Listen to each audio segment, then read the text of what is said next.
The morning mist clung to Thornfield Manor like a shroud, wrapping the ancient stone in layers of grey that softened nothing of its austere magnificence. Autumn had come early to this corner of Yorkshire in 1842, stripping the gardens of their summer splendour and leaving behind skeletal roses that clawed at the October air with thorns bared to the cold. The great house rose from the fog like something conjured from a melancholy dream, all Gothic towers and mullioned windows that reflected nothing but the dying season. And it was to this fortress of stone and silence that Lady Arabella Sinclair came as a bride. The carriage wheels crunched over gravel that seemed to announce her arrival with all the ceremony of a funeral procession, and through the small window she caught glimpses of the estate that was now to be her home, vast, imposing, beautiful in the way that winter itself is beautiful, which is to say beautiful without warmth. Her gloved hands twisted in her lap, worrying at the fine kid leather until she forced herself to stillness, to the composure that had been bred into her bones alongside her breeding. She was a Sinclair, after all, daughter of an old family, whose name still commanded respect, even as their coffers had emptied like sand through desperate fingers, and she would not shame that name by arriving at her new home with fear written plainly across her features. Yet fear lived in her chest nonetheless, a cold companion to the fragile hope she harbored like a candle flame cupped against the wind. This marriage had been arranged with the efficiency of a business transaction, which indeed it was, her family's crushing debts erased in exchange for her hand, her person, her future. The Marquis of Ashford had required a wife of proper lineage, and her father had required a miracle, and so the thing had been accomplished with contracts and signatures, and her mother's tears soaking into Arabella's wedding gown, as it was fitted. She had not met her intended husband until the day they stood before God and society to bind their lives together, and even then she had seen only the sharp line of his profile, the rigid set of his shoulders, the way his jaw remained, clenched throughout the ceremony, as though he were enduring some physical torment. But she was young, and hope is the province of youth, and as the carriage drew to a halt before the great entrance of Thornfield Manor, Arabella Sinclair allowed herself to believe that perhaps, in time, this arrangement might transform into something resembling happiness. The footman opened the door, and the cold air rushed in to greet her, carrying with it the scent of dying leaves and damp earth, and something else, something indefinable that felt like loneliness made manifest. She accepted his hand and stepped down onto the gravel, her dove-grey travelling dress whispering around her ankles, and lifted her eyes to the manor that would be her cage or her castle, depending entirely upon the mercy of the man who now owned her future. The great doors stood closed against her, dark oak banded with iron, and as she moved toward them with careful, measured steps, she felt the weight of watching eyes from the windows above, felt herself assessed and found wanting before she had even crossed the threshold, and understood, with a clarity that pierced her heart, that whatever hope she carried would need to be a resilient thing indeed to survive in this place of stone and shadow. But before our lover's fate is revealed, subscribe so you never miss a chapter of romance and scandal, and tell us in the comments, where are you watching from? Now, let's begin. The great hall of Thornfield Manor stretched before her like a cathedral built to worship cold propriety, all soaring ceilings and dark paneling that swallowed the weak afternoon light, filtering through windows set too high to offer any glimpse of comfort or sky. Arabella stood just inside the entrance, her travelling cloak still damp from the mist, and it was there that she saw him for the second time in her life. Julian Ashford, Marquis of Ashford, master of this domain, and now master of her fate, standing at the far end of the hall with his back to her, as though her arrival merited no more attention than the delivery of the morning post. He was tall, she noted again as she had noted at their wedding, with the kind of aristocratic bearing that seemed bred into the very bones, shoulders broad beneath the perfect cut of his coat, dark hair touched with auburn where the light caught it, and when he finally turned at the sound of the butler's throat-clearing announcement of her presence, she found herself confronted once more with a face of such severe beauty that it might have been carved from the same unforgiving stone as the manor itself. His features were classical, almost cruel in their perfection,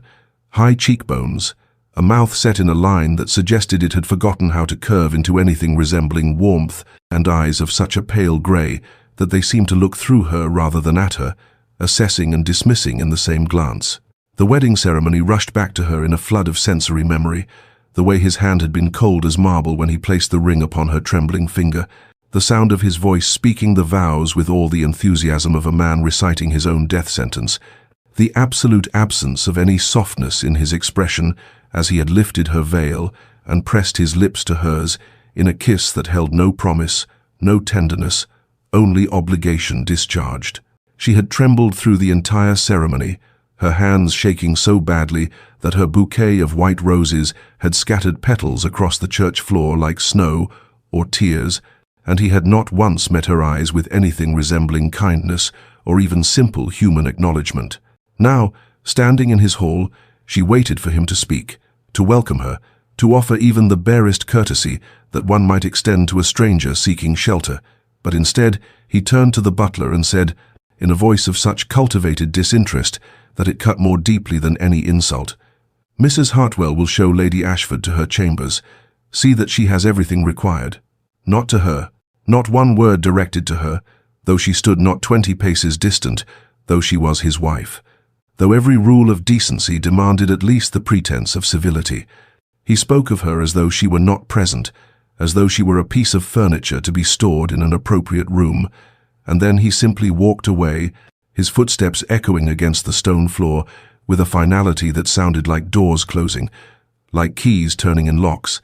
like the ceiling of a tomb. Arabella stood frozen, confusion and hurt warring in her chest, understanding crystallizing like ice around her heart.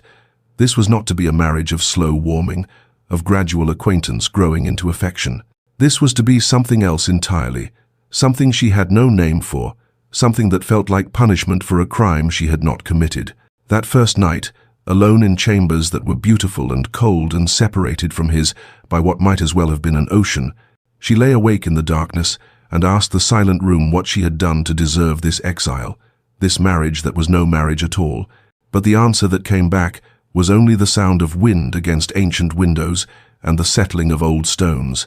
and she understood that whatever her offense had been, she had committed it simply by existing, by being the woman he had been forced to marry, by being there at all. Mrs. Hartwell appeared the following morning, like an answer to a prayer Arabella had not known how to voice, a woman of perhaps 50 years with kind eyes, set in a face that had known both sorrow and endurance, and there was something in the way she looked at the new Marchioness that spoke of sympathy without pity, understanding without judgment. "My lady," she said, her voice carrying the soft burr of Yorkshire, "I am Mrs. Hartwell, the housekeeper. His lordship has instructed that I am to assist you in learning the management of Thornfield." The words were proper, formal, yet beneath them Arabella heard what was truly being offered, an ally in this fortress of isolation, perhaps the only friend she might find within these walls. They walked through the manor together that first day, Mrs. Hartwell explaining the household routines with efficient grace, and Arabella listened and observed, and began to understand the magnitude of the domain she was expected to oversee, this vast machinery of servants and schedules and traditions that had operated for generations without pause. Yet even as she tried to focus on matters of menus and linens and the proper ordering of a Marchioness's day, she could not help but notice the whispered conversations that ceased when she approached, the pitying glances exchanged between maids, the way the footmen looked at her with a sort of uncomfortable sympathy that made her skin prickle with humiliation. They knew. Of course they knew. In a household of this size, nothing could be hidden, and the fact that their master refused to speak to his new bride, that he avoided her presence as one might avoid contagion, and had surely spread through the servants' quarters like wildfire. She held her head high and pretended not to notice, pretended that her heart was not breaking with each pitying look, and she threw herself into learning the intricacies of household management with a determination born of desperation, for if she could not have her husband's regard, she could at least have purpose, competence, dignity. The days began to establish their cruel pattern. She would wake alone, breakfast alone in her chambers, because the thought of sitting at that vast dining table with only her own thoughts for company was unbearable, and then she would attend to household matters, and all the while she remained painfully aware of where he was, as though she carried some internal compass that pointed always toward his location. Twice she encountered him in corridors, and twice he turned and walked away before she could speak, his face a mask of such deliberate indifference that it felt like a physical blow. Once she entered the morning room to find him reading correspondence, and he simply stood, gathered his papers, and departed without a glance, leaving her standing in the doorway, feeling like a spectre haunting her own life. She began to explore the manor in earnest, partly to learn her new domain, and partly to escape the suffocating loneliness of her chambers, and what she discovered was a house of faded grandeur, a beauty that had been neglected, not from lack of funds but from lack of love, as though the very walls had absorbed the coldness of their master and reflected it back in peeling paint and tarnished fixtures and rooms that had been closed off because no one cared enough to open them. In the portrait gallery on the second floor, she found Julian's ancestors staring down at her with expressions of stern judgment. Generations of Ashfords, with the same aristocratic features, the same pale grey eyes, the same mouths that looked incapable of smiling, and she wondered if coldness was bred into the very bloodline, if warmth was something these people had systematically eliminated from their natures, as one might weed a garden. Yet the house itself whispered of better times, of an era when music had filled the ballroom and laughter had echoed in the halls. And standing alone among the stern-faced portraits, Arabella felt her loneliness intensify into something almost physical, a weight pressing against her chest, and she understood with terrible clarity that one could be utterly alone, even in a house filled with people, perhaps especially in a house filled with people who witnessed one's abandonment and could do nothing to prevent it. Weeks passed with the relentless quality of water wearing away stone, each day identical to the last in its cold routine, and Arabella found that her initial hurt and confusion was slowly transmuting into something else entirely, something more akin to determined curiosity, for she had begun to understand that her husband's silence, however painful, was itself a kind of language, and if she could not engage him in conversation, she could at least learn to read the text of his existence within these walls. She became a student of his habits, observing from careful distances the patterns of his days. He rose early, always before dawn, and rode out across the estate before breakfast, returning with his dark hair wind-scattered and something in his face that looked almost peaceful before the shutters came down again. He took breakfast alone in his study, conducted business with his steward in the mornings, and then most afternoons he disappeared into the east wing of the manor, into the library that she had glimpsed only once, a room of floor-to-ceiling shelves and leather-bound volumes, and the kind of hushed reverence that churches aspired to but rarely achieved. She began to find excuses to pass by the library in the early evenings, and once, when he had left the door slightly ajar, she caught a glimpse of him seated in a chair by the window, with a book open in his hands, and an expression on his face that was utterly transformed from the cold mask he showed the world, something soft and absorbed and almost vulnerable, and she realized with a start that this was where he lived his true life. In these pages, in these stories, in worlds that demanded nothing of him but his attention. When he left the library, she would sometimes slip inside and examine the books he had been reading, running her fingers over volumes of poetry and philosophy, Greek tragedies and modern novels, and she began to construct an image of his inner landscape from these literary breadcrumbs. He favored stories of honor and betrayal, of duty conflicting with desire, of noble souls trapped in impossible circumstances,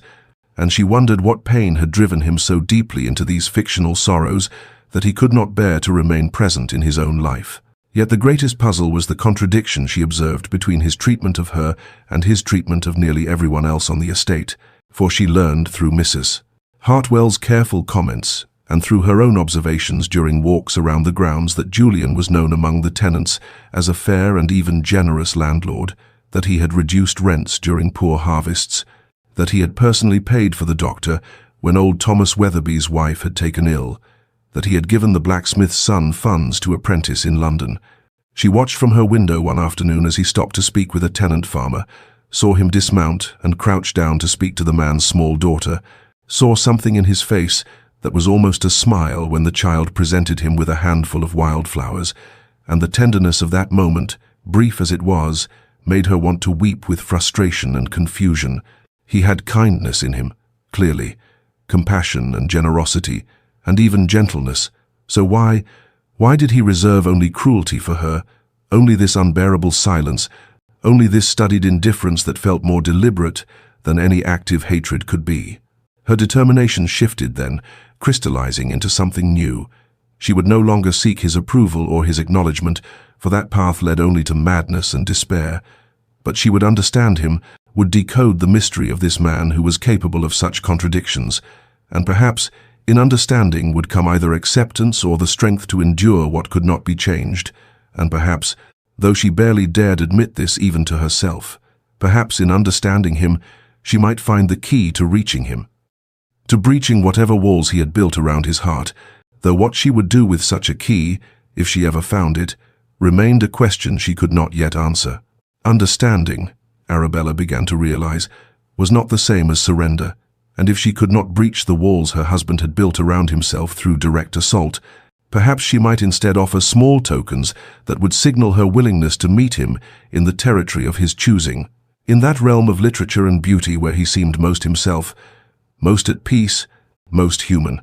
She began leaving books in the library, volumes she selected with great care from the shelves after studying his preferences, a first edition of Wordsworth's poems when she noticed his tendency toward the romantics, a new translation of Dante that she ordered specially from London, a slim volume of Shakespeare's sonnets that she placed on the reading table by the window where he always sat, each gift anonymous, unsigned, a quiet offering that asked for nothing in return. She took to tending the winter roses in the garden along the path he rode each morning, coaxing the hardy blooms through the early cold, pruning and mulching with her own gloved hands despite Mrs. Hartwell's protests that such work was beneath a marchioness, and there was something deeply satisfying in the simple physicality of the labor, in nurturing these stubborn flowers that refused to yield to winter's harshness, and she wondered if perhaps she was cultivating her own stubbornness as much as theirs, her own refusal to wither under the frost of his indifference. One morning she heard his voice as she worked behind the garden wall, speaking to Thomas the groundskeeper with more animation than she had ever heard from him, and her hands stilled on the rosebush as she listened. "The winter roses are particularly fine this year, Thomas. Your work in the gardens has been exemplary." The groundskeeper's response carried equal parts pride and honesty. "Cannot take credit for the roses, my lord. That would be her ladyship's doing. She's out here most mornings, tending them herself." A long silence followed, so extended that Arabella held her breath, and when Julian finally spoke again, his voice had changed, become quieter, though whether with displeasure or something else she could not determine. "I see. That is most dedicated of her." Hope flared in her chest like a candle suddenly shielded from wind, bright and warm and almost painful in its intensity, and for the rest of that day she moved through her duties with a lightness that felt foreign after weeks of heaviness, permitting herself to imagine that perhaps her small gestures were not invisible after all, that perhaps somewhere beneath his armor of silence he was aware of her efforts, perhaps even touched by them. But the following morning he passed the rose garden without pausing, without so much as a glance in her direction, and in the library that evening she found the books she had left precisely where she had placed them, their spines uncracked, their pages clearly unread, and the hope that had burned so bright guttered and died, leaving behind only the familiar ache of rejection. That night she sat at her writing desk and composed a letter to her sister Margaret, the only person in the world to whom she could speak the truth of her circumstances. "Dearest Meg, I find myself in the peculiar position of being married yet more alone than I have ever been in my life. He will not speak to me. He will not look at me. I am a ghost in my own house, and some days I wonder if I shall simply fade away entirely from the sheer weight of being unseen."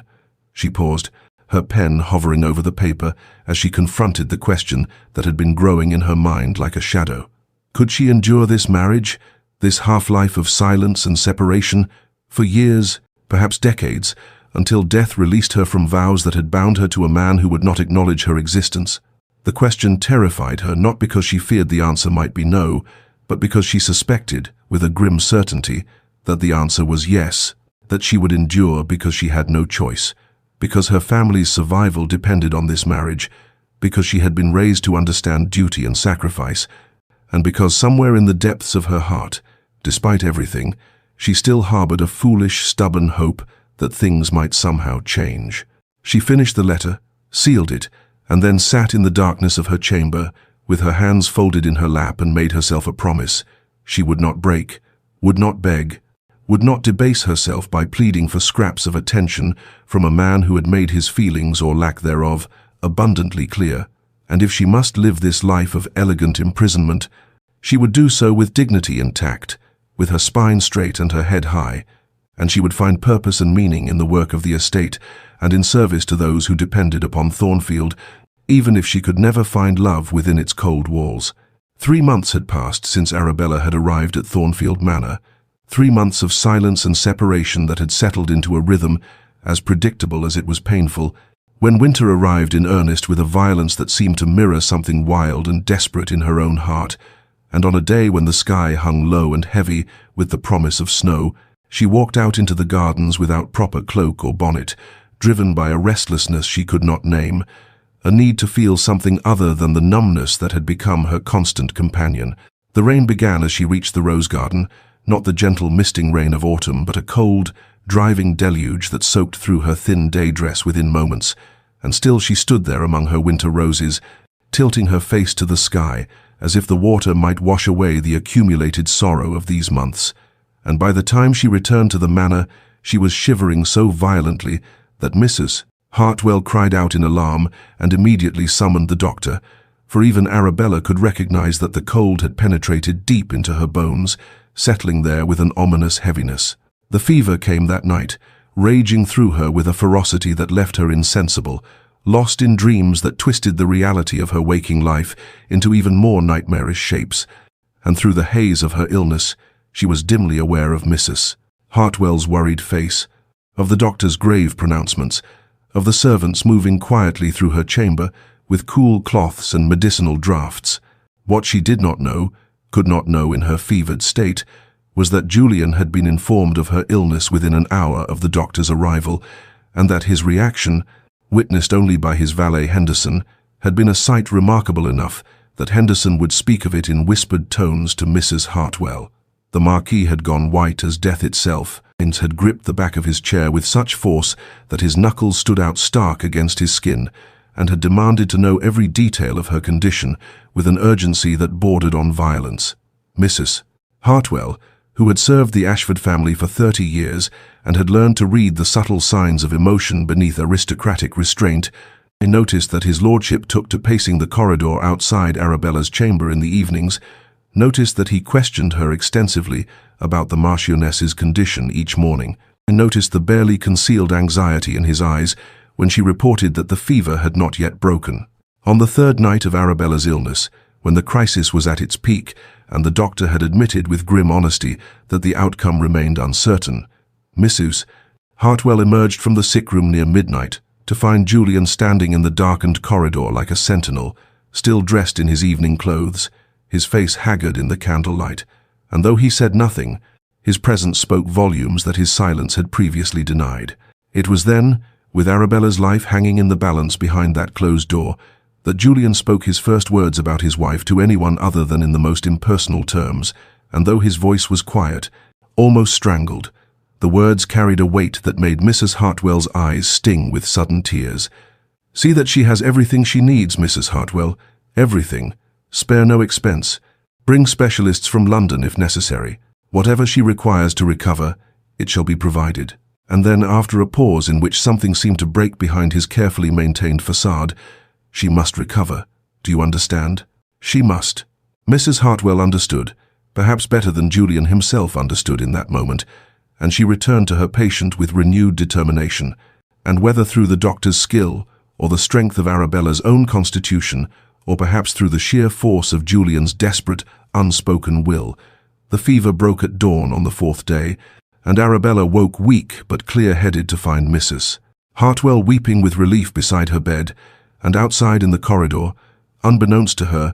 Julian finally allowed himself to return to his own chambers, his vigil ended, his secret kept, the crack in his armor carefully concealed once more beneath the stone mask he showed the world. Recovery came slowly to Arabella, measured in careful steps from bed to chair, from chair to window, from window to the hallway beyond. And in those quiet days of convalescence, she found herself possessed by a curious clarity,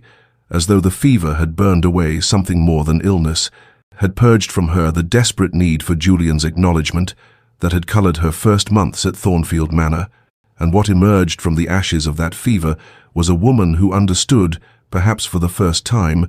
that she could not spend her life waiting for a man to grant her permission to exist, to matter, to find purpose within these walls that had become her prison and her home. When she was strong enough to resume her duties, she did so with a subtle but profound shift in her bearing, no longer arranging her days around the possibility of encountering Julian, no longer timing her visits to the library or the gardens in hopes of crossing his path,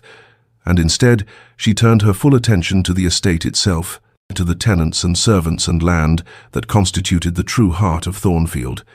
and in doing so discovered that she possessed talents and inclinations she had never before had opportunity to develop. Mrs. Hartwell noticed the change immediately, remarked upon it to Henderson one afternoon in the servants' hall. "Her ladyship has come into her own, I think. There's a strength in her now that wasn't there before." And indeed, Arabella moved through the manor with new purpose, consulting with the steward about improvements needed to tenant cottages, ordering repairs to roofs that had been neglected, ensuring that the elderly widow Parsons received additional coal for her hearth, and that the blacksmith's youngest son, who showed promise with letters, received primers and instruction.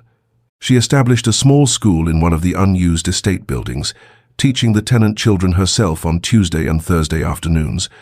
and there was something deeply satisfying in watching young minds grasp new concepts, in being genuinely needed and appreciated, in building something good from the wreckage of her romantic hopes. What Arabella did not know, could not see, was that Julian observed these transformations from a distance, standing at his study window as she walked with the steward across the south fields, lingering in the corridor when she met with Mrs. Hartwell to discuss household matters, and in his chest there grew a feeling that he could not name, would not name, a mixture of admiration and something deeper, something that terrified him precisely because it echoed feelings he had sworn never to permit himself again. He watched her one cold March afternoon from the library window as she sat in the refurbished schoolroom, surrounded by tenant children, her face animated as she guided small fingers across slate boards, and unbidden there came to his mind the image of another woman. Years ago, Clarissa, with her calculated smiles and mercenary heart, who had played at loving him for his title and fortune while sharing her true affections with a penniless officer, and the memory of that betrayal rose up like bile, bitter and corrosive, a reminder of why he had built these walls, why he had chosen silence and distance as his armor against future pain. Yet even as the old wound ached, he could not deny the evidence before his eyes. Arabella was nothing like Clarissa, possessed none of that calculated artifice, and her kindness to those who could offer her nothing in return, her dedication to work that brought her no advantage, spoke to a character fundamentally at odds with the mercenary creature who had shattered his ability to trust. And this recognition filled him with a conflict so profound that he turned from the window, pressed his palm against the cold glass, and whispered words he had not permitted himself in months. "What have I done?"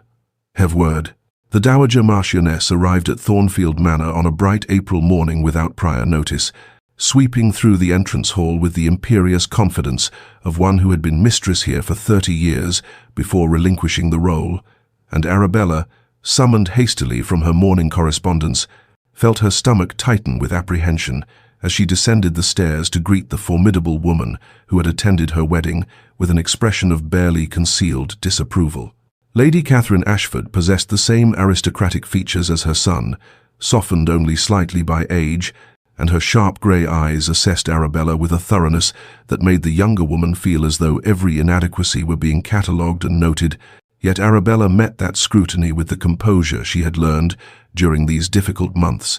curtsying with perfect propriety and murmuring the appropriate words of welcome. The Dowager's visit, ostensibly a courtesy call to see how the new Marchioness was settling in,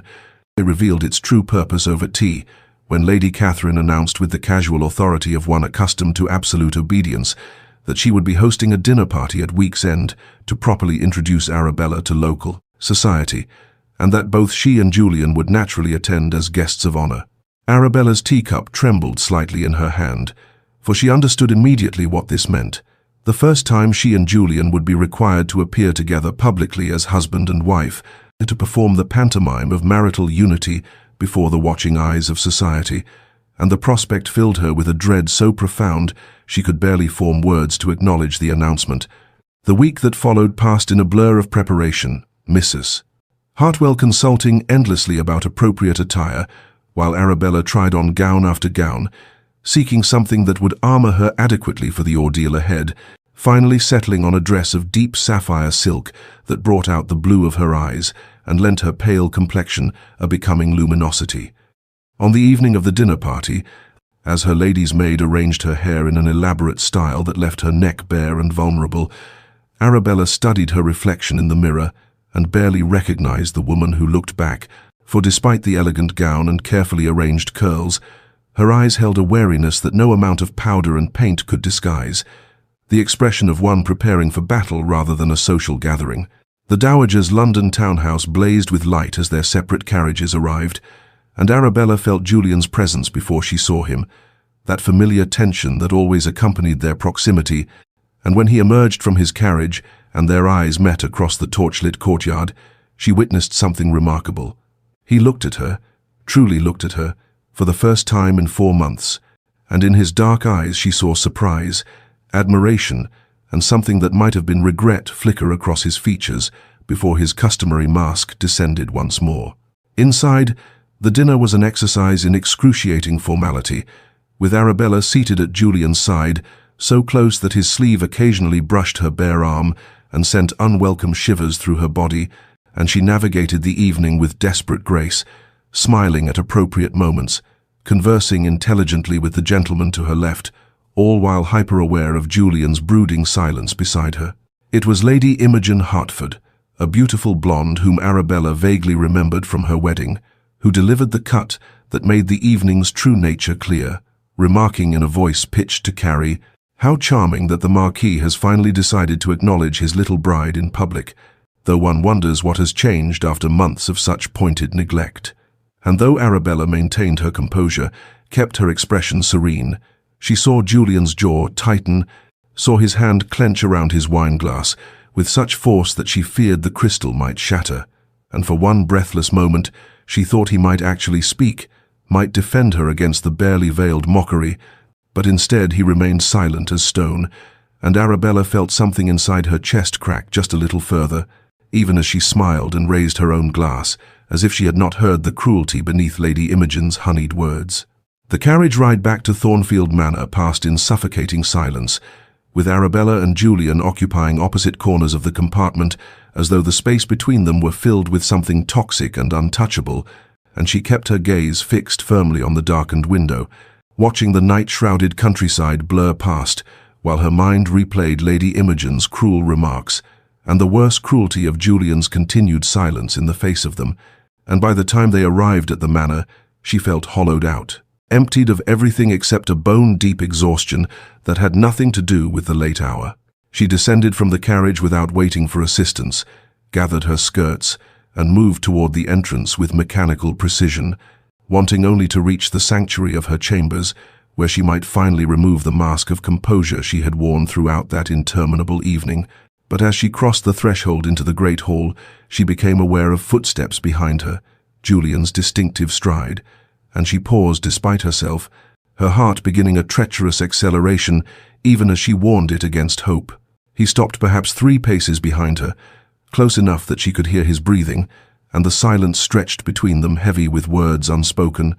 weighted with 4 months of accumulated longing and pain and unacknowledged connection, and Arabella waited, her back still turned, her hands clasped so tightly before her that her knuckles whitened, and she thought perhaps this would be the moment, that Lady Imogen's public cruelty had finally penetrated the armor he wore so ruthlessly that he might speak, might offer some word of explanation or comfort or simple acknowledgement of what she had endured tonight on his behalf. She heard him draw breath as if to speak, heard the slight shift of his weight, and slowly, giving him time, she turned to face him, and what she saw in his face made her own breath catch, and struggle written in every line of his features, his dark eyes burning with something that looked almost like anguish, his jaw working as though words fought to escape against terrible restraint, and she waited, silent and still, offering him the space to cross the chasm that yawned between them, every fiber of her being focused on that moment of potential transformation. But even as she watched, even as hope began its fatal bloom in her chest, she saw the shutters descend once more, saw his expression close and harden, saw him step backward as though she were something dangerous from which he must retreat, and without a word, without a single syllable after that eloquent struggle, he turned and walked away, his footsteps echoing through the hall until they faded into the depths of the house and left her standing alone in the flickering candlelight. Arabella stood frozen for a long moment, trembling with the effort of maintaining her composure, and then, with the careful deliberation of one who has suffered a mortal wound but refuses to acknowledge it, she proceeded up the stairs to her chambers, dismissed her waiting maid with a gentle firmness that brooked no argument, and only when the door was closed and locked behind her did she allow the tears to come, sinking onto the edge of her bed as 4 months of accumulated grief and loneliness and rejection poured out in silent, wrenching sobs that shook her entire frame. What she could not know, could not see, was that Julian stood in the corridor outside her door, one hand raised and frozen halfway to knocking, his own face contorted with anguish as he listened to the sound of her weeping, each sob like a blade between his ribs, and the war within him raged with renewed violence, his fear of betrayal, his certainty that opening his heart again would lead only to destruction, battling against the undeniable truth that in protecting himself from potential pain, he was inflicting real and terrible suffering on a woman who had done nothing to deserve it, and after an eternity he lowered his hand, pressed his palm flat against the door, as though he might somehow reach through the wood to comfort her, then turned and walked away, leaving her to cry alone while he retreated to his study and the decanter of brandy that offered the only solace he would permit himself. The weeks that followed the disastrous dinner party brought with them the transformation of spring, and as May arrived at Thornfield Manor, the estate seemed to awaken from its long winter slumber, the gardens exploding with colour, the air warming and filling with the scent of apple blossoms and fresh-turned earth, and something in Arabella transformed as well, for the pain of that night when Julian had once again chosen silence over connection, had burned away the last of her desperate hope and left in its place something harder and perhaps more valuable, a determination to find contentment within the confines of her circumstances rather than perpetually yearning for what would never be given. She threw herself into estate management with renewed purpose, working alongside the steward to plan crop rotations and repair tenant cottages, establishing a small school in the village where children might learn their letters, organizing a lending library from Thornfield's extensive collection so that those who wished to improve themselves might have the means to do so, and in this work she found a satisfaction that had nothing to do with her husband's approval or acknowledgement, a sense of purpose that belonged to her alone. The servants, who had initially pitied the young Marchioness for her husband's coldness, now spoke of her with genuine affection and respect, marveling at how she remembered each of their names and inquired after their families, how she rolled up her sleeves to help in the still-room during preserving season, how she sat up all night with the head groom's wife when the woman laboured to bring her first child into the world, and Mrs. Hartwell remarked to the butler that they had not had such a true lady of the manor since the old Marquis's grandmother, a woman legendary for her kindness and capability. What Arabella did not know, could not see, was that Julian observed all of this from an ever-decreasing distance, his surveillance of her activities becoming almost obsessive in its intensity, and where once he had avoided any room she occupied, now he found reasons to be near, standing in shadowed doorways to watch her arrange flowers in the hall, positioning himself at study windows that overlooked the gardens where she worked, riding out to inspect the very tenant farms she had just visited so that he might hear the families speak of her generosity and genuine care for their welfare, and with each observation, the architecture of protection he had built around his heart developed new cracks, new points of vulnerability. She had stopped looking for him, he realized with something approaching panic, stopped turning her head when he entered a room, stopped positioning herself where they might accidentally encounter one another, and this absence of seeking unnerved him profoundly, for he had grown accustomed to her hopeful glances, her careful attempts at proximity, and now that she had withdrawn that attention, he discovered that he missed it with an intensity that bordered on physical pain. Her independence both attracted and frightened him.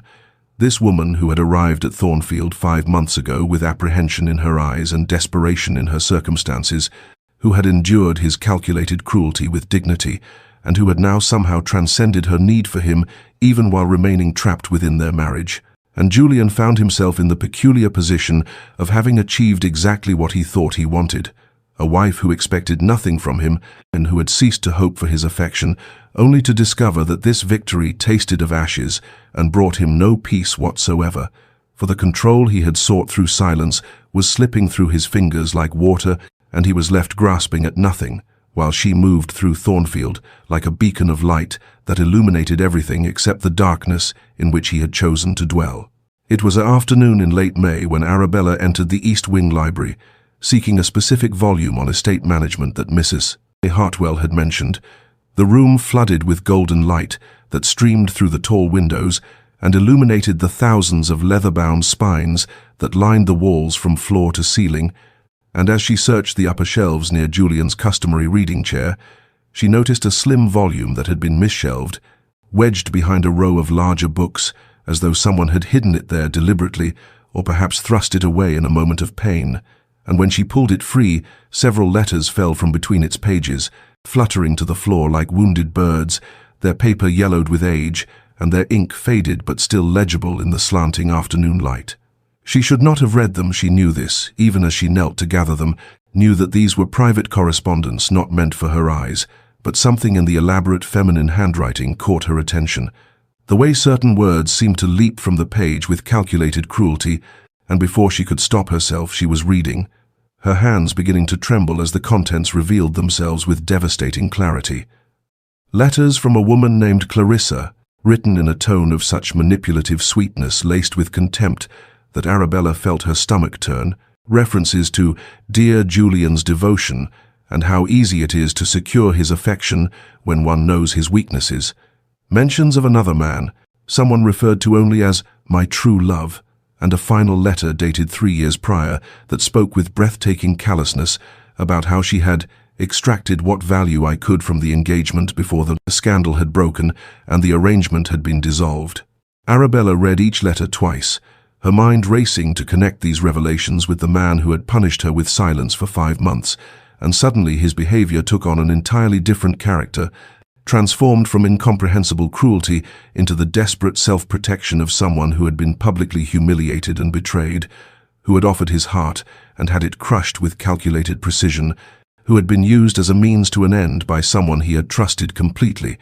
and her own heart, which had hardened somewhat over the past months out of sheer necessity, softened entirely as she imagined Julian younger and more open, perhaps even tender, discovering that the woman he had planned to marry had loved another all along, had used him for his title and position while mocking him in private correspondence. She sat for a long time on the library floor, with those poisonous letters spread around her, understanding flooding through her like light through a prism, illuminating all the small moments of the past 5 months. His struggle outside her door after the dinner party, his vigil during her illness,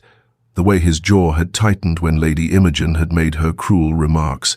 and she realized that every instance of his silence had been not an attack upon her but a defense against her, a wall built to prevent the repetition of devastation, and while this did not excuse the pain he had caused her, it explained it, rendered it comprehensible, transformed him from monster into wounded creature. She gathered the letters with careful hands, placed them back exactly as she had found them, returned the volume to its hiding place behind the larger books, and left the library with a heart that felt simultaneously heavier and lighter, burdened with new knowledge but freed from the terrible not knowing that had haunted her, and she resolved in that moment that she would not confront him with this discovery, would not force him to acknowledge what he had clearly tried to bury, but would instead continue as she had been patient, present, waiting for the day when he might find the courage to lower his defenses and risk vulnerability again. For she understood now that his silence was not about her unworthiness, but about his fear, and that fear could only be overcome by time and consistent proof that she was not Clarissa, that her heart held no deception, that her commitment to their marriage was real and unshakable, regardless of the circumstances that had forged it. Julian Ashford stood at the window of his private study in the hours before dawn, unable to sleep, as had become his wretched custom, watching the estate grounds emerge slowly from darkness, as grey light crept across the lawns and gardens that Arabella had transformed with her careful attention, and he pressed his forehead against the cool glass, as though the chill might somehow quiet the tumult that raged perpetually within him. This daily torture of wanting desperately to speak to his wife while remaining paralyzed by a fear so profound it had become the governing force of his existence. 5 months now he had maintained his silence, 5 months of observing her from shadows and doorways, cataloguing every kindness she showed to servants and tenants, every moment of grace under the weight of his cruelty. And with each observation, the architecture of his defenses grew more unstable, threatening to collapse entirely and leave him exposed to the very vulnerability he had sworn never to experience again. The memories rose unbidden as they always did in these dark hours. Clarissa's face when she had laughed at his discovery of her betrayal, the malicious amusement in her eyes as she explained with perfect composure that she had never loved him, had only accepted his proposal because her true love, a penniless younger son, could not offer her the title and position she craved, and that she had planned to marry Julian for his name while maintaining her affair with discretion. But since the scandal had broken, she would simply pursue more amenable arrangements elsewhere,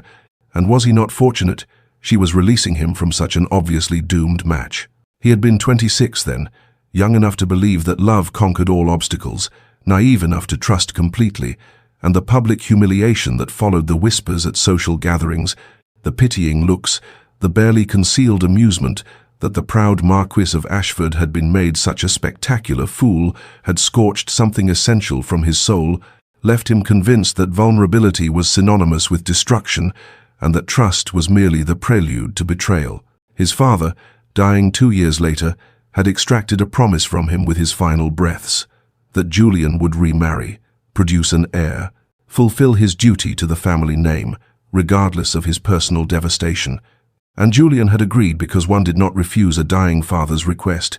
but he had determined that this time he would maintain absolute control, would select a bride from such desperate circumstances that she would never dare deceive him, would keep her at such distance that she could never truly wound him, and Arabella had seemed perfect for this cold calculus, beautiful enough to satisfy appearance, desperate enough to be controlled, gentle enough to manage easily. Except nothing had proceeded according to his plan, for Arabella had proven impossible to categorize or predict, her dignity in the face of his cruelty, more affecting than tears would have been, her gradual withdrawal into independence more devastating than her initial attempts at connection,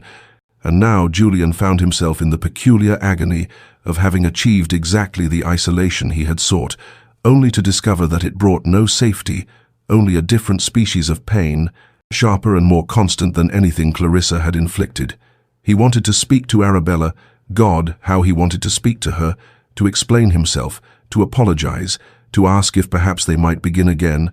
but each time he gathered his courage, the memories rose like a wall between them. Clarissa's laughter, the public shame, the sickening certainty that he was fundamentally unlovable, that anyone who claimed affection for him was simply better at concealing their true motives, and his throat would close, and the words would die unspoken, and he would retreat once more into the prison of his own construction, while across the house Arabella moved through her days with increasing self-sufficiency,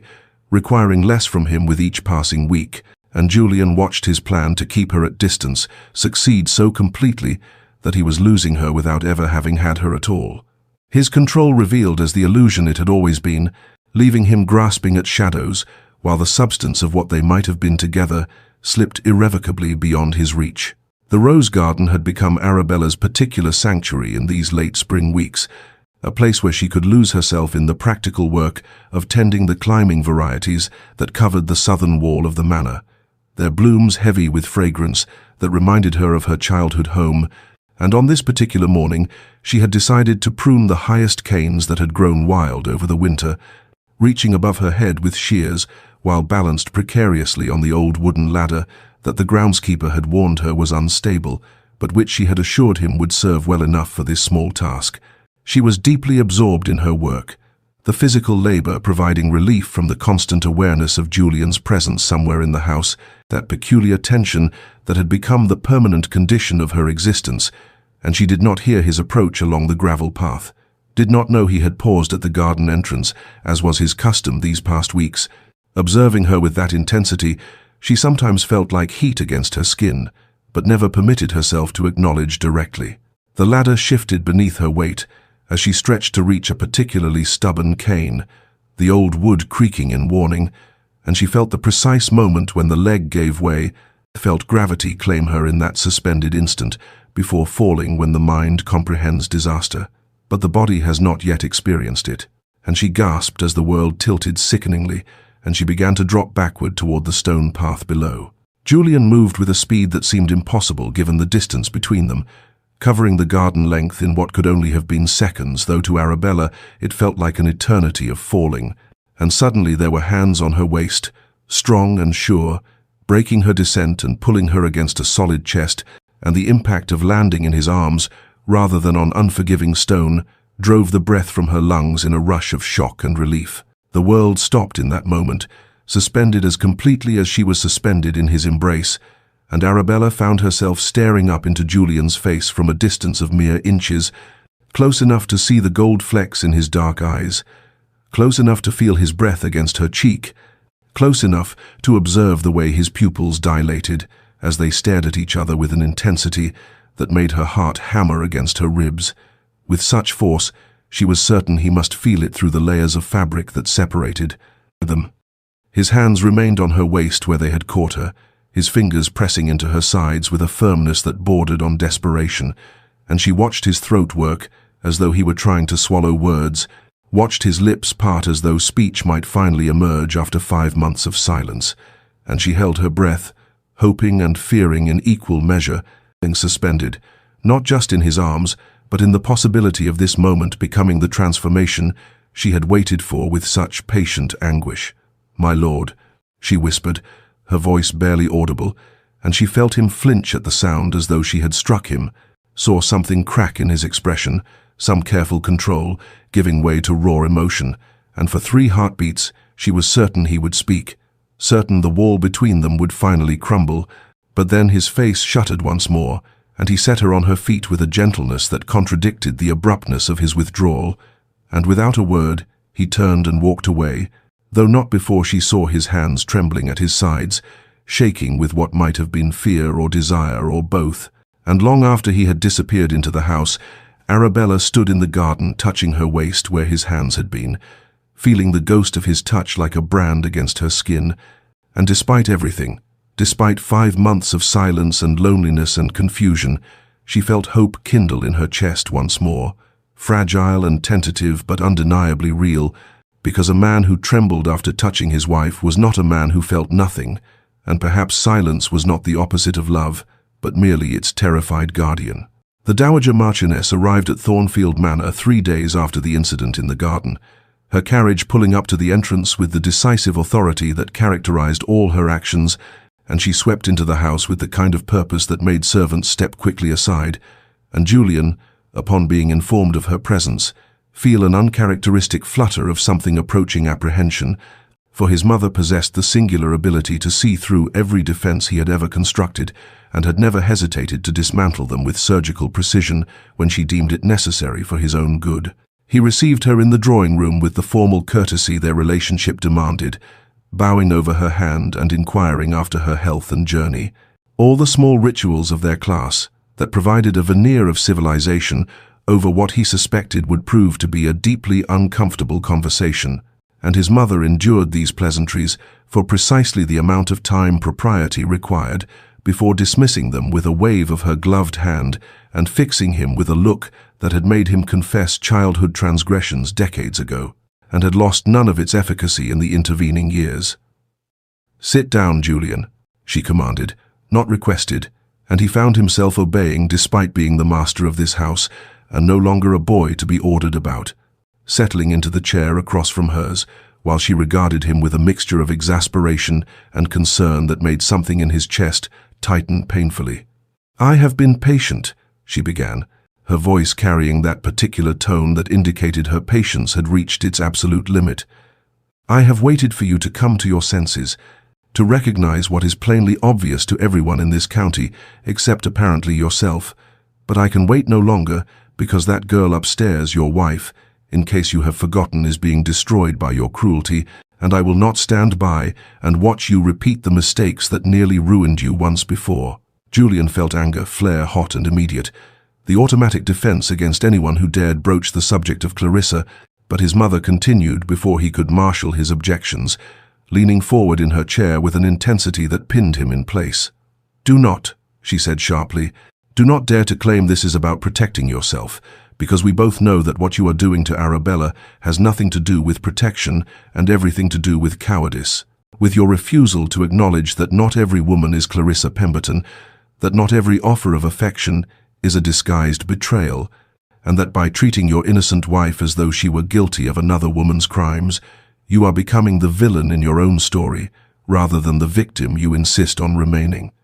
The words struck like physical blows, each one landing with devastating accuracy on wounds Julian had convinced himself were long healed, and he rose from his chair in agitation, pacing to the window because he could not bear to meet his mother's eyes while she dismantled the careful justifications he had built around his behavior these past 5 months.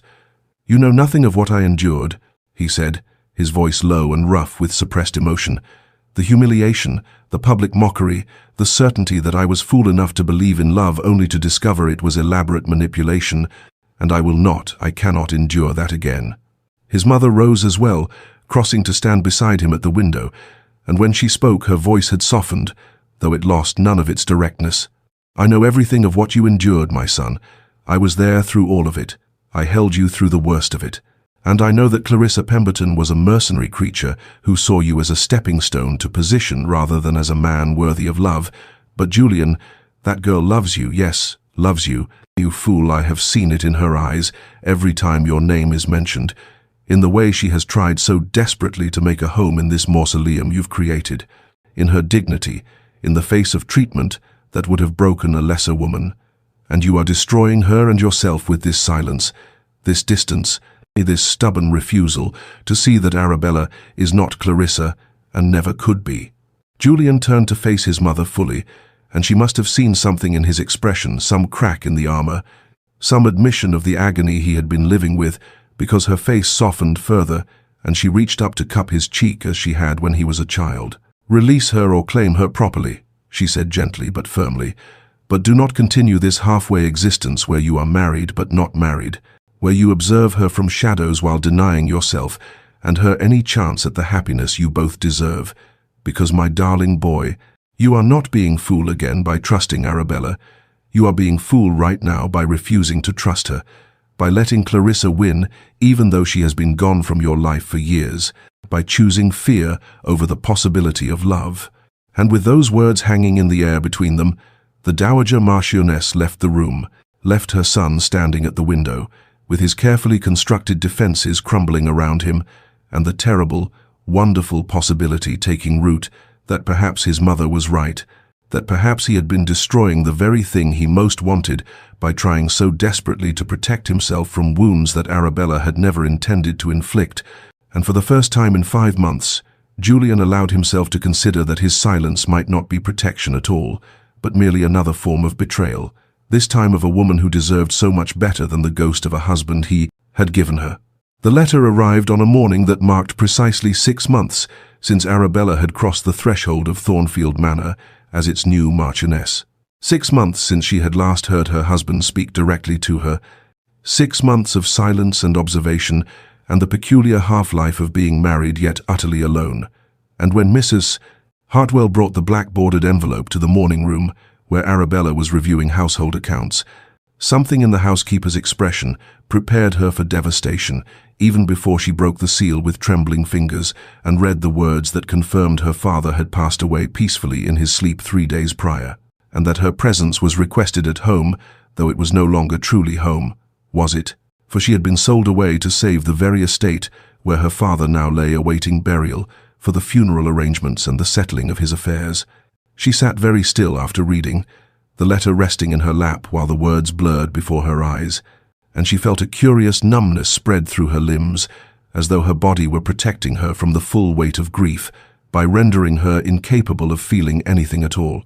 Though beneath that numbness, she was aware of a deeper pain waiting to crash over her like a wave, and the knowledge that her father had died without seeing her again after that terrible day when he had wept and begged her forgiveness for arranging her marriage to a man who had proven himself capable of such sustained cruelty and she had assured him it would be well, that she would make it well, a promise she had failed to keep through no fault of her own, but which now sat like ashes in her mouth. Mrs. Hartwell summoned her maid without being asked, and within the hour, Arabella was directing the packing of her travelling trunk with the efficient detachment that had become her armour against all the disappointments of her married life, and she sent word through a footman to inform the Marquis that she would be departing for her family estate within 2 hours and expected to be gone for a fortnight, maintaining, even now, the fiction that they communicated through intermediaries rather than acknowledging the brutal reality that her husband refused to speak to her at all,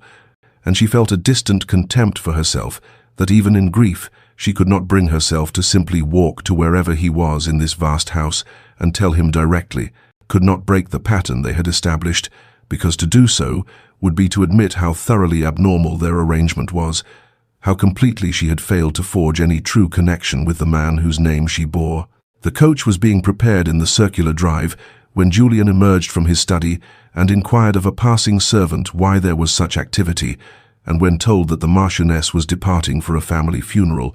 something happened to his face that made the young footman take an involuntary step backward, some combination of shock and horror and what might have been anguish, and without a word, Julian strode through the house with a speed that sent servants scattering, taking the stairs 2 at a time to reach the entrance hall, just as Arabella was descending with her travelling cloak already fastened, and her bonnet ribbons tied beneath her chin, and for the first time in 6 months they stood in the same space and looked directly at each other. Truly looked, and Julian felt the full force of what his mother had tried to make him understand, come crashing down upon him, because Arabella's face was pale with grief, her eyes red-rimmed from crying she had done in private, and the thought of her leaving, of the house empty of her presence, of losing even the distant awareness of her moving through rooms he avoided, filled him with a panic so acute it was nearly physical pain, and he knew with sudden terrible clarity that somewhere in these 6 months of observing her from shadows, of watching her transform his cold house into something resembling a home, of witnessing her kindness and dignity and quiet strength, he had begun to need her in ways he had sworn he would never need anyone again, and the possibility of her gone felt like losing something essential he had not known he possessed until faced with its absence. Julian moved without conscious thought, his body propelling him forward before his mind could construct the familiar defenses that had kept him silent for half a year, and he was through the entrance and down the steps before the footman could even open the coach door, his hand raised in a gesture that halted the driver mid-motion and brought a confused stillness to the assembled servants who had never seen their master emerge from the house with such obvious agitation, such complete abandonment of the rigid control that had characterized every moment of his existence, since Clarissa Pemberton had taught him that vulnerability was merely another word for foolishness, and when Arabella appeared in the coach doorway, surprise flickering across features already drawn with grief, Julian found himself suddenly, terribly bereft of words. All the speeches his mother's confrontation had inspired, dying unuttered in his throat, because how could he possibly explain 6 months of cruelty in the space of moments? How could he make her understand that his silence had never been about her unworthiness, but about his own cowardice? And so he simply stood there looking up at her while she looked down at him, and the tableau held for a heartbeat. 2, 3. The entirety of their strange, sad marriage, compressed into this single suspended moment where everything and nothing might change depending on what happened next. Arabella descended from the coach with careful dignity, her travelling dress black in mourning, her face pale as marble, and just as composed, and she waited with the patience that had become her defining characteristic through these long months, waited for him to speak or step aside, or do whatever it was he intended by stopping her departure, and Julian saw in her eyes that she expected nothing, that 6 months had taught her not to hope for words from him, and that resignation struck him with more force than anger ever could have, because she had stopped believing he was capable of giving her anything beyond silent observation and cold distance, and the knowledge that he had done this to her had reduced a woman of warmth and courage to this careful emptiness, made him despise himself with an intensity that was almost cleansing in its completeness. He opened his mouth and nothing emerged, his voice unused for direct address to her, rusty with disuse in all the ways that mattered failing him at the moment he most needed it, and he saw something flicker in Arabella's expression, some last fragile hope beginning to die, and then a single tear escaped to slide down her cheek, just one, tracking a silver path through the powder she had applied to hide the ravages of her grief, and she spoke into his silence with a dignity that destroyed him. "My lord," she said, and her voice was steady despite that tear, steady and exhausted and unbearably sad. "I have endured your silence for 6 months. I have lived as a ghost in your house, and accepted that this is to be the sum of our marriage. But my father is dead, and I must go to him. So I ask you now, may I have leave to bury my father, or will you deny me even this?" The words fell between them like stones into still water, and Julian felt something crack apart in his chest, some final barrier he had constructed against feeling too much, against risking too much, and suddenly the fear that had governed his every action since Clarissa seemed small and contemptible compared to the reality of Arabella's tear, her dignified sorrow, her assumption that he would deny her even the basic compassion of mourning, and he understood with devastating clarity that in protecting himself from the possibility of betrayal, he had become the betrayer and had inflicted on an innocent woman the very cruelty he had sworn never to endure again. And the realization broke him completely, shattered every defense until he stood before her as raw and exposed as he had been in those first days after Clarissa's deception. And from that brokenness he found at last his voice. "Forgive me," Julian said, and the words came out raw and broken, his voice roughened by months of restraint and the weight of emotion he had imprisoned behind silence. And Arabella stared at him as though he were a spectre made suddenly corporeal, her eyes wide with shock, because these were the first words he had spoken directly to her in 6 months, the first acknowledgement that she existed as more than a piece of furniture to be avoided. And Julian saw her astonishment and felt it like a blade between his ribs, evidence of how completely he had severed any expectation of normal discourse between them, and he reached out with a hand that trembled visibly and said again, "Forgive me, please, come back inside, let me—" But his voice broke on whatever he had meant to say next, and Arabella allowed him to take her arm and guide her back up the steps, while the assembled servants tried very hard to appear as though they were not witnessing the most extraordinary scene in the manor's recent history, their master actually touching their mistress, actually speaking to her. And Julian led her not to any of the formal receiving rooms, but to the small drawing room that adjoined the library, the room where he sometimes sat in the evenings with a book and a glass of brandy, his private sanctuary into which he had never invited anyone, and he settled her carefully onto the settee, as though she might shatter from rough handling, and then he stood before her and seemed to struggle with where to begin. How to explain 6 months of cruelty to a woman whose only crime had been accepting a marriage proposal that would save her family from ruin. "I had a prior engagement," he began, his voice still rough but gaining strength through use, and he saw Arabella's expression shift from shock to careful attention. "Before my father died, before you, there was a woman named Clarissa Pemberton, and I believed—" He paused, swallowed hard against the bitterness that still rose whenever he thought of those days. "I believed she loved me for myself, that our marriage would be built on genuine affection rather than the mercenary arrangements so common to our class. But I was a fool, blinded by my own arrogance and her considerable talents for deception, because while I was planning our future, she was conducting an affair with a cavalry officer, and she married me for the title with every intention of continuing her liaison, once the ring was safely on her finger." He watched Arabella's face as he spoke. He saw understanding begin to dawn there, along with something that might have been pity, and he could not bear her pity, though he knew he deserved nothing better. And he continued, "The scandal was considerable when the affair became public, and I obtained an annulment through channels that need not concern you, and I vowed I would never again allow anyone close enough to make a fool of me, that if I must marry, and my father's deathbed demand that I produce an heir made marriage unavoidable, then it would be to someone who understood from the beginning that ours would be an arrangement of convenience only, and I would provide for her materially but never emotionally, and when your father's circumstances made you available, I thought—" He stopped, shame flooding through him at the memory of his calculated coldness. "I thought silence would protect me from caring, from being vulnerable, from risking again the humiliation Clarissa had dealt me. But Arabella, I was wrong, so terribly wrong, because you are not Clarissa, You have never been anything but good and patient and kind, and I have repaid that kindness with a cruelty that shames me." Julian saw the understanding in Arabella's eyes, and felt both relief and deeper shame, because she had already discovered the letters and already pieced together the story of his humiliation, and chosen to respond with patience rather than confrontation, and this knowledge that she had known, and still extended grace, made his cruelty these past months seem even more monstrous. And he continued speaking because now that the dam had broken, he could not seem to stop the flood of words, all the observations and acknowledgments he had denied himself through 6 months of self-imposed silence. "I watched you," he said, and his voice dropped lower, became almost confessional in its intimacy. "Every day I watched you, catalogued every kindness you showed to the servants, to the tenants, to the very gardens themselves.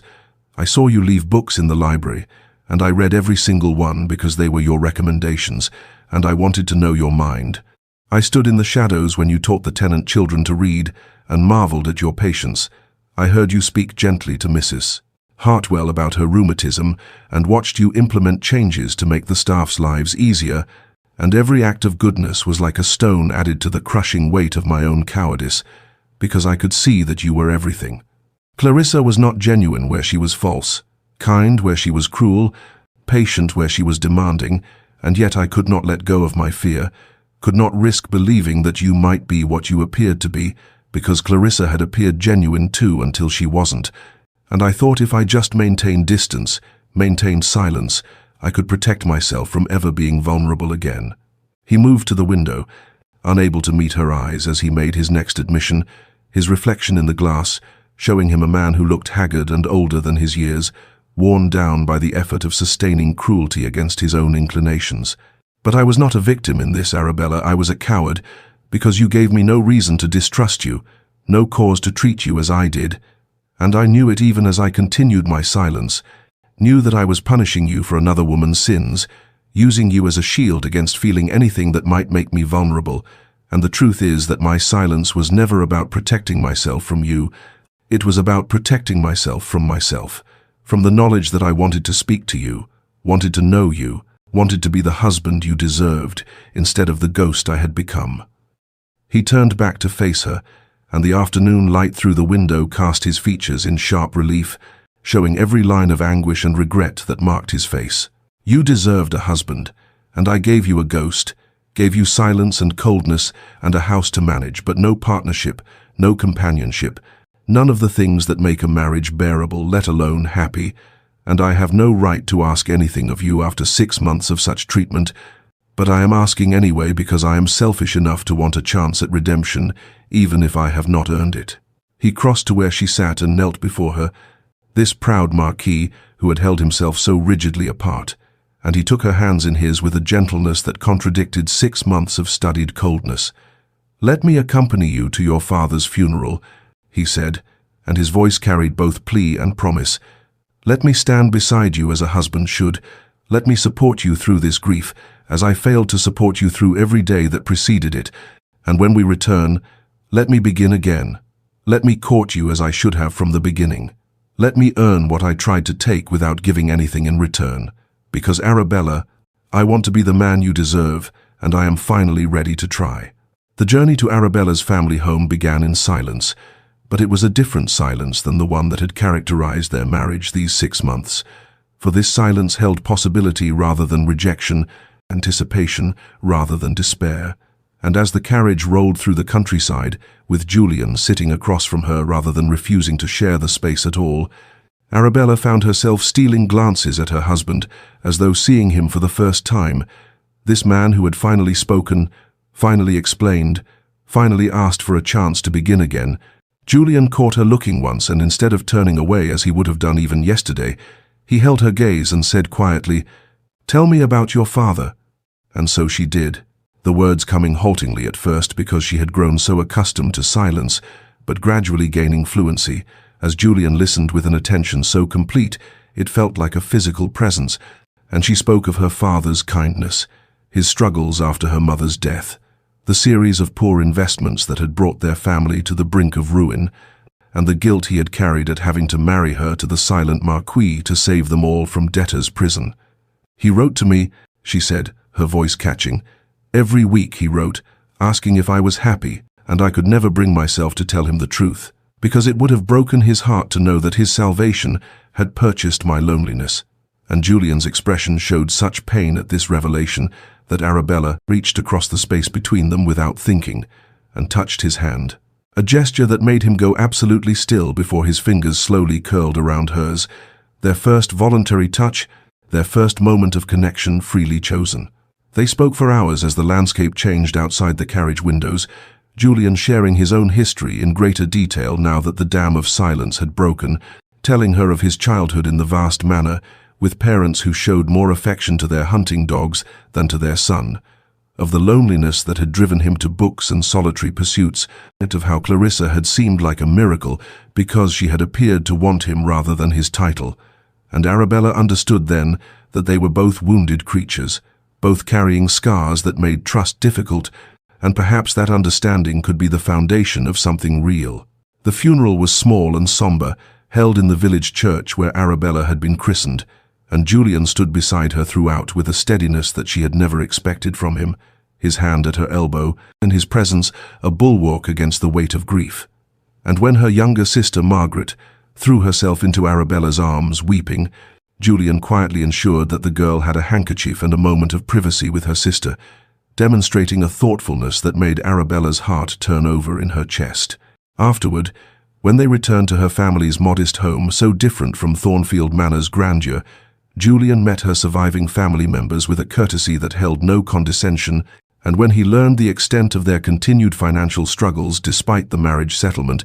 he immediately made arrangements for additional support, not as charity but as family obligation, speaking to Arabella's uncle with a respect that made the older man's eyes shine with grateful tears. The journey back to Thornfield began 2 days later, and this time when they settled into the carriage, Julian sat beside her rather than across from her, their shoulders touching through the layers of traveling clothes, and somewhere in the middle of the second day's travel, Arabella found herself leaning against him in exhaustion,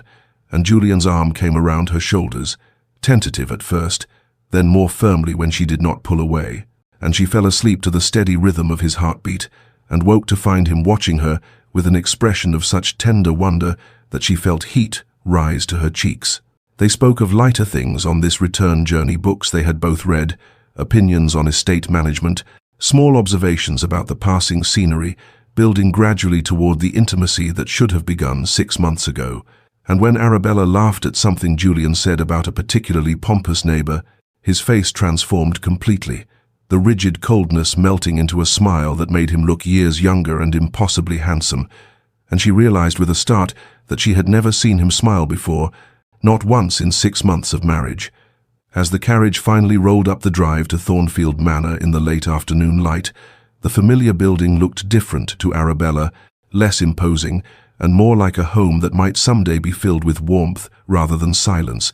And when Julian handed her down from the carriage, he did not immediately release her hand, but instead held it while he looked up at the manor's facade and then back to her face. And he said with visible nervousness, "May I call upon you tomorrow? Properly, I mean, as a gentleman calls upon a lady he hopes to court, because I realize we have done everything backward and I should like to try to do at least something in the correct order." And Arabella, feeling hope bloom in her chest like the roses she had tended through the long winter, smiled and said softly, "Yes, my lord, you may call upon me tomorrow." And the expression of relief and joy that crossed Julian's face was worth every moment of loneliness she had endured to reach this beginning. 3 years had passed since that day when Julian had finally broken his silence, and Thornfield Manor had transformed so completely that it seemed impossible it had ever been the cold mausoleum of Arabella's first arrival, for now in the fullness of late spring the gardens blazed with color, the windows stood open to admit sunshine and birdsong, and the halls rang with warmth and laughter, instead of echoing with loneliness and unspoken grief. Arabella sat in the rose garden she had once tended as an act of desperate hope, but now she tended it as an act of joy, and beside her on a blanket spread across the grass, their son, 2-year-old Thomas, named for her father, played with wooden blocks while Julian lounged nearby, his hand occasionally reaching out to steady the child or to brush against Arabella's arm in one of the countless small touches that characterized their days now.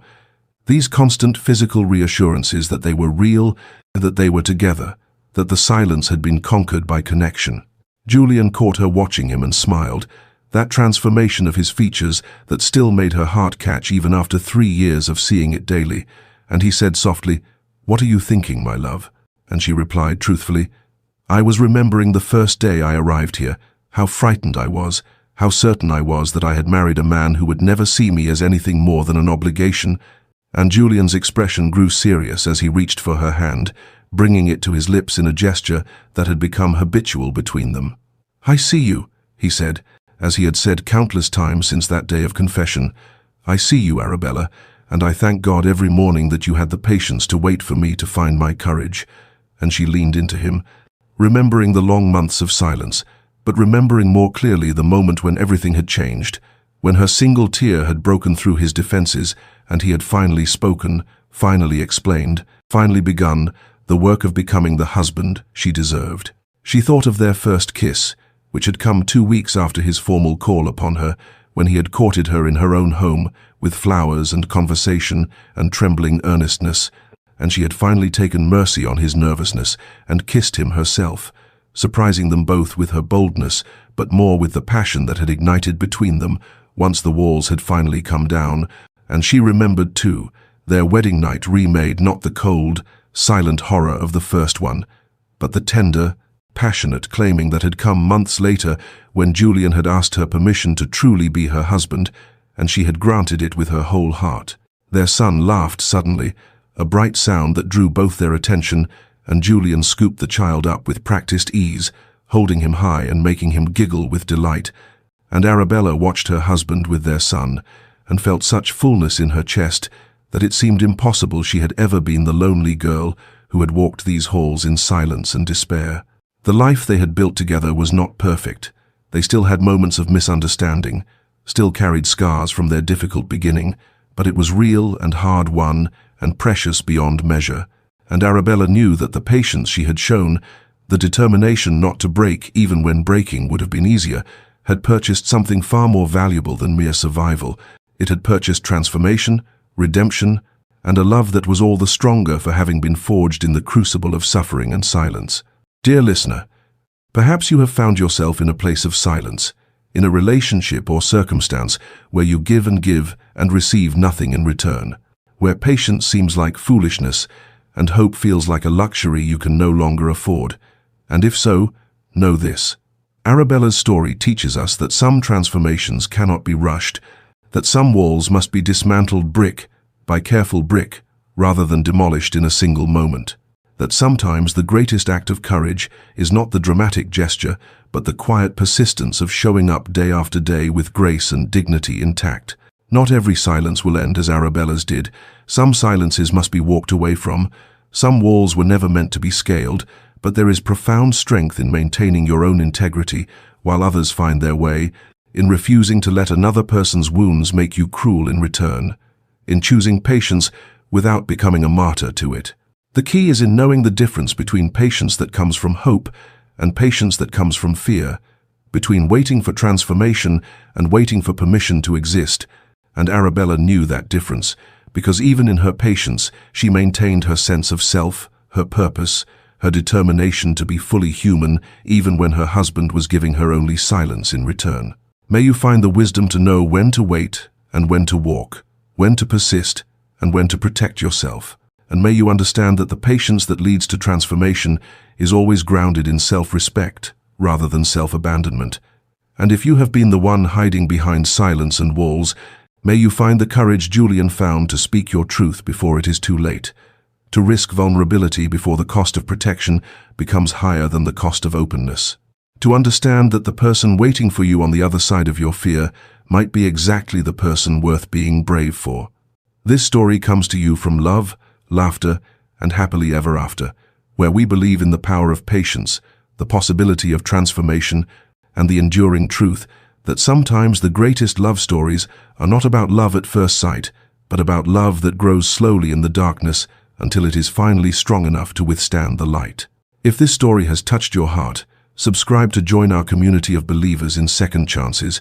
and may you rest well tonight, knowing that no silence lasts forever, that every wall can be dismantled, and that patience paired with hope is never wasted, for it plants seeds that may take seasons to grow, but will bloom all the more beautifully for the waiting.